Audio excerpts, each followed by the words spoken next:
takes the stress. Today I'm extremely pleased to be in Johannesburg and having a chat with Fatimah Seedat from SADAG, which is the South African Depression and Anxiety Group.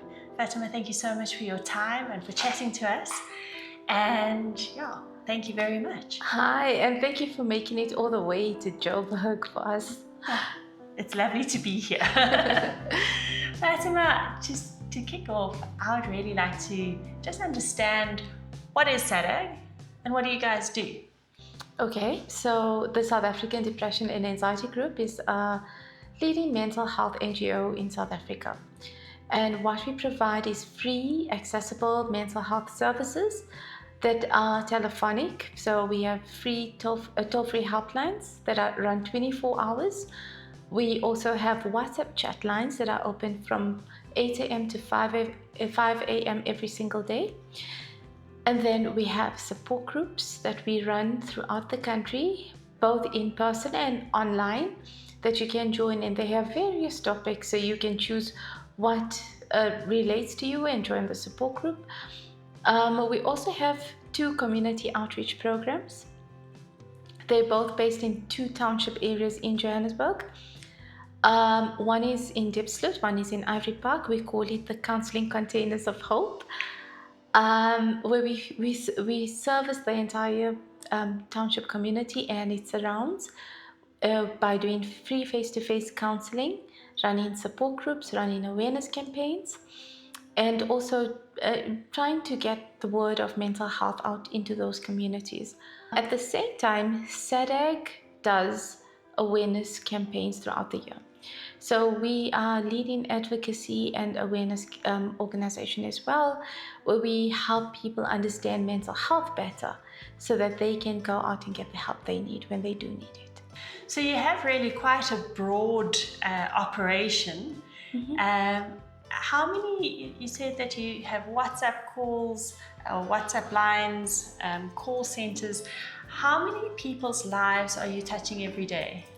So on a day-to-day basis, we receive between 2,500 to 3,000 calls a day. Every day? Every single day. Sure. Interesting stat that we have is that 1 in 4 of those calls are suicide related, and SADAG does run the only suicide crisis helpline in South Africa. So this is absolutely vital work that you're doing. We hope so. We try and support people no matter how they're feeling or what their needs are. We try and support them to the best of our abilities. And if there is something that needs more expertise in different fields, we then refer them over to them. I've read some of the stats, but mental health in South Africa is really a big issue. That something like 25% of South Africans will suffer from depression or anxiety. It's true. We can see from the numbers, of course, that we get on a day-to-day basis, also the number of people reaching out for help. But at the same time, we are concerned because only 1 in 10 of those people that are experiencing some sort of mental health issue has access to mental health care in South Africa. Gosh. Where the 9 in 10 don't have any access, whether it is within the area they live in or that they can afford it. There are various other issues with that. And that's, I suppose, where your containers of hope are so important, that it becomes a community resource for a community that may not have access to mental health services. Most definitely. And we've seen the containers of hope create that added accessibility which isn't in those communities. We used to hear of people traveling with 3 taxis to get to a tertiary hospital to get help, and in most cases they were so busy they used to turn them away. Whereas now they have the container of hope where they go in, get the free face-to-face counseling and support, but then if they do need added referrals, we have referral pathways that eases their way into the system, which then increases help-seeking behavior. The Container of Hope was launched over 13 years ago, And the first one was in Diepsloot, and about 4 years ago we launched the second one. So we are looking for more funding to run more of those. Yes, because all of these operations require a lot of funding, I'd imagine. So it's phone lines that you're running, it's people that you're employing. Although you said to me earlier today that a lot of the call center counselors are in fact volunteers. So they are volunteers, but we still have to train them. They all go through a SADAG train program. A lot of them are, university students, people that just want to give back to the community or to people in general. And we need to have some sort of standard of how we do the counseling over the phone. But even so, I'd imagine the organization that you're running requires a lot of funding in terms of phone lines, maybe employees, vehicles. If we look at the cost of our phone lines at the moment, our bill sits at 180,000 rand a month. Oof. And that's dependent on the amount of calls we're getting, but on average it's sitting around there. And we need to fundraise for that and make sure that we cover those costs, because if our lines go down, where do people reach out for help then? So yes, it is quite difficult, and with the volunteers as well, as much as they are volunteers, we have to cover the cost of their training, and also the staff that oversees those call center lines. We have to have permanent people there to make sure that the lines are being answered. And with 2,500 to 3,000 calls per day, that's a lot of people that would be left high and dry if the call centers go down. Most definitely. I just want to put into perspective of how the landscape's changed in mental health. Before COVID, we were getting about 800 calls a day. Gosh. And I think post-COVID, people were becoming more aware of their mental health and well-being, but also knowing that they need to reach out for help at some point. And that's when we started getting the calls started increasing during COVID. We were sitting on 800, it went to 1,800, it went further up. I just want to go back briefly. You mentioned that you train, obviously you give the call center counselors training. Mm-hmm. What does that training look like? What sort of things have they been trained to do? So a lot of them, people that come through, we need to give them some sort of background grounding information on mental health. So we go through the different mental illnesses there are, the types of treatment, symptoms, etc. We also have basic counseling skills and etiquettes on the phone that we have to train them on.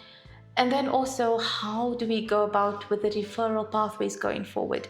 So there's a lot that we do train in the background, and over every single month, we have continuous development training as well. So we have a monthly meeting every last Saturday of the month where we get different speakers to cover different topics. And often when we see there's a prevalence of a specific topic, we revisit that topic to make sure that we upskill our counselors.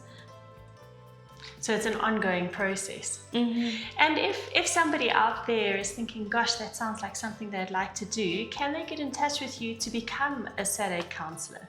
Most definitely. So we have a volunteer coordinator, and all you have to do is go onto our website. There's a tab that says volunteer with us. You click on it and you can then fill out the forms, and we'll be in touch with you. Oh, brilliant. So there's two ways of volunteering at SADAG. The one is to volunteer at our call center. The other one is to volunteer by opening up a support group. And support groups have a different training that we do. So of course, if you are looking to open up a support group, click on the link for support groups and then reach out to the person that's in charge of that. So people could initiate support groups in their own communities wherever they are. They don't have to wait for a container of hope to arrive. Exactly. So the container of hope is a bit more costly. So we are trying to encourage people to open up the support groups, because often people go through so much, but they could sort of find a place of belonging, or a place where they feel more understood if they are in a support group of people that are going through something similar to what they are going through. Speaking about people going through traumas, my next question to you was, maybe there are people out there watching this that are feeling a bit down or a bit anxious or maybe a lot down. How do people know on that continuum how to help themselves and when they need to reach out, when they would need to go and see a healthcare professional or when they would need to reach out to one of your call centers? When I explain to people about mental health and when it becomes an issue, I break it down into 3 little sections. So the first is your behavioral patterns.